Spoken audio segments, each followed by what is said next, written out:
post-plague Dr. Jim, back to carve into the rotting cadaver of modern news, lifting out the most festering bits and hurling them down the awful chute where they belong. Today's special, a tale of woe, hypocrisy, and the grand prize of the Idiot Olympics, Laurence Fox versus Russell Brand. You know that it's amateur hour when these two self-proclaimed moral titans start turning on each other. If titan meant weasel-faced grifter despised by their exes, and moral meant swivel-eyed lunatic devoid of any decency. It's like watching two rats fight over the last scrap of dignity in a bin fire, or trying to pick which turd your cat left in the litter box is the more rancid. So let's break it down. Foxwit is mad at Rusty Trombone Brand because, let's face it, they're both fishing in the same barrel of divorced lunatics.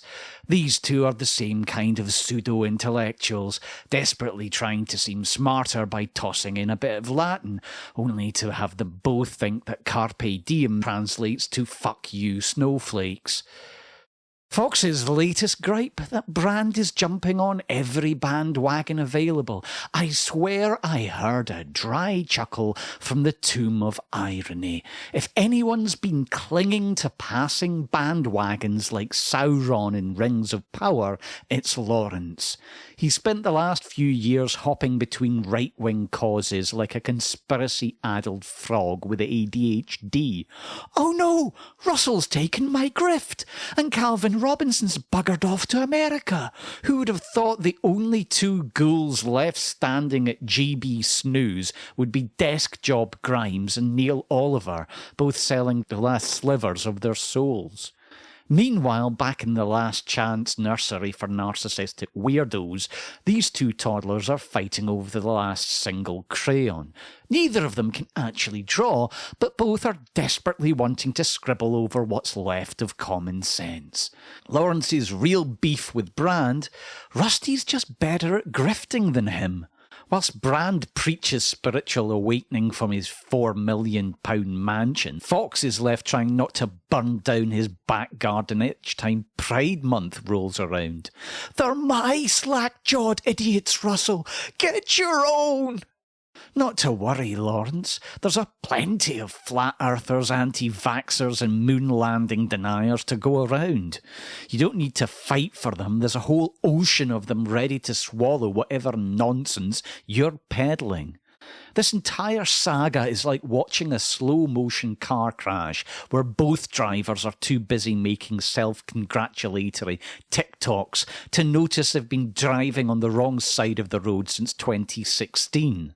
On one side, Brand somehow transformed himself into a spiritual guru, the kind who probably believes that 5G makes Kale sentient. On the other, Laurence, who genuinely thinks the only reason he wasn't Batman or Bond is because of the wokes. Because if there's one thing that the neo-right gooners adore, it's a rich white guy pretending to be oppressed.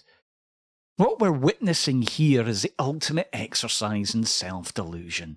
Laurence Fox has spent years crying wolf whilst cosplaying as the last great white hope, is now feeling the sting because Russell Brand is just better at pulling the wool over people's eyes. That's the real tragedy. Not that these two are at war, but that anyone anywhere is still listening to either of them. These two deep-sea spineless creatures are locking mandibles, thrashing about in a desperate attempt to crack each other's hollow shells of self-importance. And we're all sitting here, popcorn in hand, wanting to see which one implodes first. Spoiler, it's a tie. Now, I hate to admit it, it pains me to my very core, but Foxwit actually has the semblance of a point here that I'll now make more eloquently just to stop my bile from rising at being momentarily aligned with him. It's like when Dick Cheney briefly turns on Trump, a bit like the Penguin helping Batman take out a rival. Even Satan, it turns out, has rules. Brand's conversion to reborn Christian is faker than a £33 note where King Charles has opened his third eye.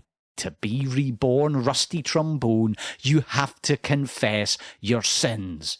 And that means owning up to your manipulative preening behaviour, not just splashing around in the Thames whilst Bear Grylls washes your dingleberries. But honestly, no, all we get from you is PR-approved non-apology. So how about you meet me down by the murky waters of the old Father Thames under a flinty moon? I'll shout my accusations, and if your Sky Daddy doesn't strike me down with a pillar of fire, maybe the Celtic river gods will whisper to me that Timaeus needs a new offering to the dark and murky waters. So there you have it. My favourite two lol cows are butting heads. Don't fight, my dears. I've plenty of mockery for both of yous. May your desperate grasp for relevance continue to supply endless content for shouting at news. At least until the elder gods instruct me otherwise. Plague Dr. Jim, signing off.